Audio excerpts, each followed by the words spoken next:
Happy Hanuman સાથેના 6 મહિના. આ 6 મહિનાની સફર મારા માટે કદાચ એક બદલાવ હતી.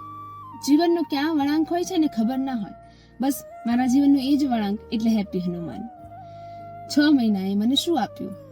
તમે પેલું સાંભળ્યું જ હશે, હરી તું ગાડું મારું ક્યાં લઈ જાય કાંઈ ના જાણું. ને એના એ ભજનની અંદર જ એક લાઈન છે કે કદી યોગે આશાનો સૂરજ, કદી અંધારું થાય. બસ એવું જરૂરી નથી કે 6 મહિનામાં બધું સારું સારું જ રહ્યું હોય.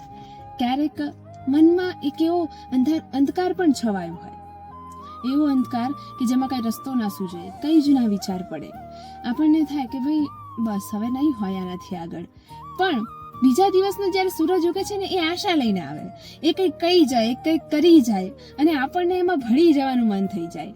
જ્યાં સ્નેહ મળ્યો છે, જ્યાં સાહસ મળ્યું છે, જ્યાં આશા મળી છે, જ્યાં ભાવ મળ્યો છે. ભાવ કેવો? ભાવ સ્વભાવનો ભાવ, ભાવ પ્રેમનો ભાવ, ભાવ ગુરુ શિષ્યનો ભાવ, ભાવ ભગવાનનો ભાવ.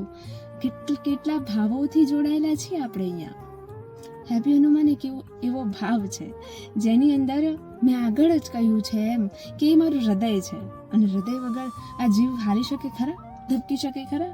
અને આ ધબકારા વગર તો જીવન જ નથી. બસ હેપી હનુમાને શું આપ્યું મને? આ 6 મહિનામાં ભાવ આપ્યો છે, સ્વભાવ આપ્યો છે, પ્રેમ આપ્યો છે અને અઢળક આશીષ આપ્યા છે.